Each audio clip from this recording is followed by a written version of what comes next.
LeBron, Avery Bradley was saying he felt the tone change for the team in the second quarter when you picked up Giannis, and just wondering what your mindset was and how you thought they could push forward. Well, I mean, my sidekick right here, he picked up a couple of early fouls, and it was my opportunity to just take the challenge, and I didn't want him to get another one, even though he ended up getting another one anyways.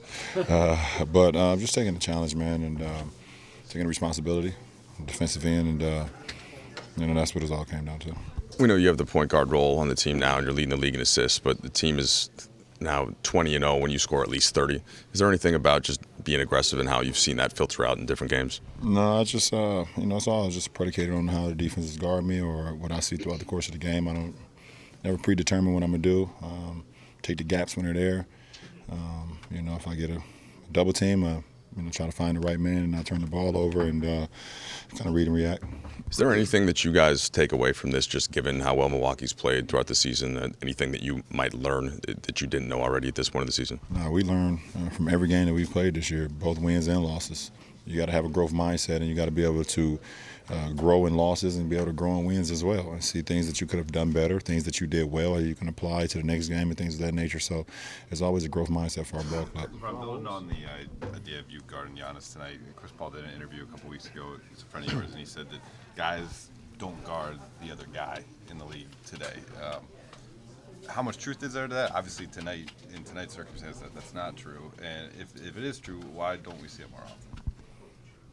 I don't know. I mean, for me, I just take the challenge. I mean, like I said, Giannis starts at the 4, and a lot of times in our league you get cross-matched, meaning like if Wes Matthews is going in the defensive end and we miss a shot, I have to run back to the guy that's closest to me.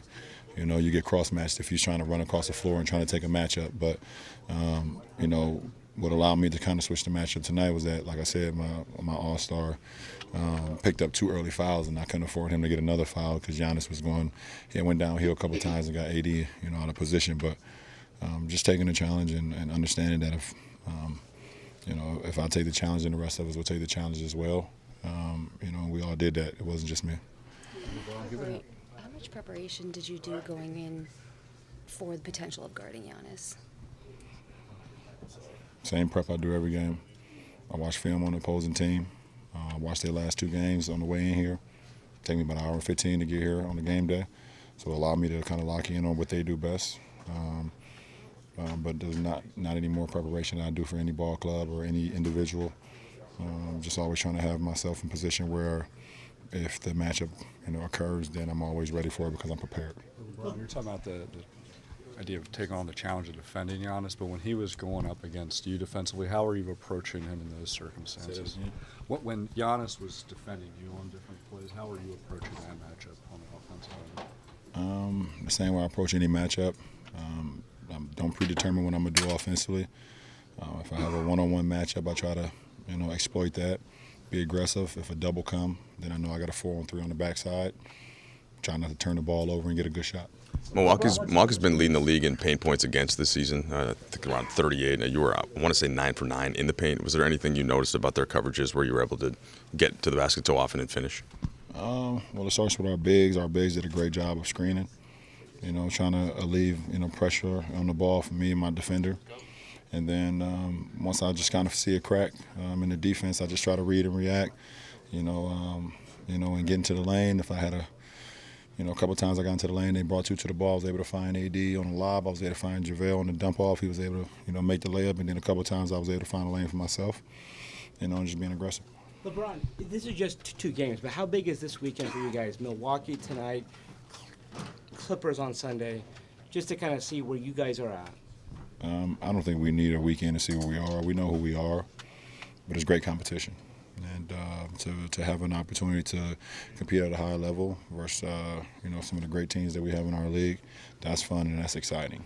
But we know who we are, we know what we're capable of, but we also can be extremely excited about playing in great atmospheres. And tonight was a great atmosphere, and Sunday will be as well. The totality of the third quarter, you guys had an 18-0 run at one point. You outscored them by 11 for the quarter.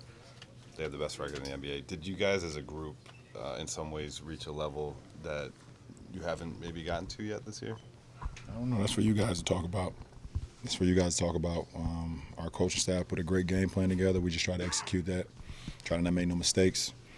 We made a lot of mistakes in Milwaukee when we played them last time, and when you're playing against a great team, they will make you pay if you make mistakes. So we try to lower the mistakes. You're going to make some throughout the course of a game because it's a 48-minute game and you're playing against a great team. But if you can just lower the level of mistakes, then you put yourself in position to win a ball game, and we did that. LeBron, you guys, with the victory today, clinched a playoff spot here, snapped that 6-year scoreless streak. Does that check a box for you, especially after the season went last year?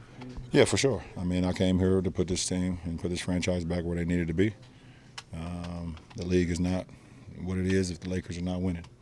And that was one of my responsibilities and one of my goals when I came here. And last year, I wasn't able to fulfill that. Hurt me to my heart to go down December 25th with the growing injury that I had. Knock on wood. But, you know, I said congratulations to Kuz and the AC for their first time. They'll be in the postseason. And it's just anytime throughout the course of a season when you have little milestones, you're able to acknowledge that, and it's a good step in the direction for the franchise. So. Last two questions, please. The last couple of weeks, you guys have been able to get wins back against really good opponents that have beaten you, Boston, Philly, tonight, obviously. How does the fact that you guys are sitting at 0-2 against the Clippers sit with you guys? I mean, we have an opportunity to get better on Sunday because we know how well they've been playing as of late. They're in full strength.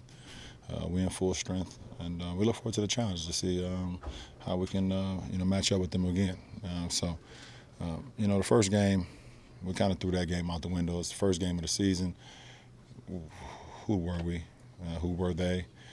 They had way more returning guys than we did. We were still trying to figure out ourselves. And then the Christmas Day game, we didn't play to our capabilities. We played great in the first half. In the second half, we let it kind of get away from us. So we just look forward to see how if we can continue to play good basketball, no matter win, lose, or draw.